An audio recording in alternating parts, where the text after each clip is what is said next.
When you have a baby on the way and stuff, like whatever fear you did have stuff down in you, it's coming out because, you know, you have this giant sense of this impending accountability coming. Let's fight failure together. We can defeat 90. Part of that was leading up to being a father because I was like 3 months out from Avery being born. Which is the craziest timing of that whole thing. Terrible time to do it. But also, I think like, when you have a baby on the way and stuff, like whatever fear you did have stuff down in you, it's coming out because, you know, you have this giant sense of this impending accountability coming. So with being a business owner, and this would be like my biggest piece of advice, is when you get bored with your business, stick to the business. Like find a way to expand your flywheel within the business you're currently in, because everybody's temptation is to start a new business. Yeah. Which is wild. Because like if say like the treadmill you're on stops and then I'm going to buy a second treadmill and go 1 foot on each until one of them starts speeding up again. Like that's basically what I would do. So I did music videos because like my love for film, and I have Rogue Route.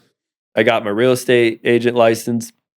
Started going with the NFTs. I was selling puppies. All at the same time. Selling puppies, 70 grand in a year, corgis. I mean, it's just ridiculous. They were cute, but that was probably that was the most annoying thing you did, I think, out of all of them. I know, that was crazy. How many cash times, though? Yeah, it was. But how many times I asked you? I was like, bro, the puppies. No, I know. I was like, and I got it, but I was just like, man. Yeah, no, I tried to get you to do it. No, I know, and I was like, no. But because I was getting $200 a dog commission, and what's crazy is the month I told them I couldn't do it anymore because I was like at my wit's end finally with the buyers.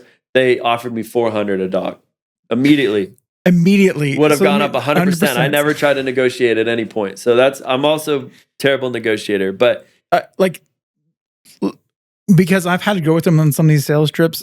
Yes. But you're getting better because the real estate, and that's actually, I think, helped a lot. I think that's one of the things that's interesting about the one thing I will say about everything you've done, you've been skill stacking. And I think that's one of your strengths is you're really good at skill stacking and just continuing to learn through it. And you know your weakness in that. Yeah. And you're getting better. Thank you. But okay, so to his benefit, the reason why he fails at negotiating, I'm just going to say it, because he really likes people a lot. And I can't fault him for that. And I'm not saying I don't, but I also, in the moment when I'm negotiating, I trigger that. I'm like, okay, let's create a win-win in this situation. Now, granted, both parties, what a win-win looks is both parties lose a little bit. That's just all it is.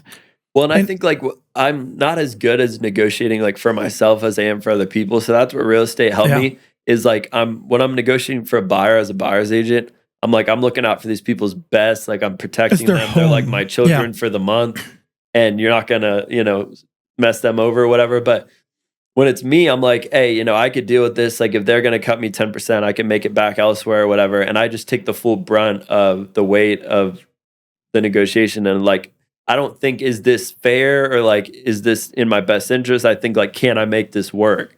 And I've left so much money on the table with that mindset. Yeah. Well, and it's something that the pain's been enough to where you're like, you've changed in that. But I think you're always going to be a little, because like, that's one thing I don't think you've met a person you don't like. And I think that's one of your superpowers. Like you can find something about I'll just be honest. If you're Enneagrams, he's a 7, I'm an 8. I'm an 8-7. And some of the most annoying people, I'm like, oh my dear gracious. And he's like, oh, they're great. They're fine. I'm like, bruh, like seriously? Like, and he always sees the best in people. And I think that's one of your amazing qualities that makes you really good at business, because I think you can work with literally anybody. Thank you. Yeah, I believe the best about others is one of my daily things. I got my little index card. But I believe the best about others until I find out otherwise. And then even then, like I'll just keep them at arm's distance. Let's fight failure together. We can defeat 90.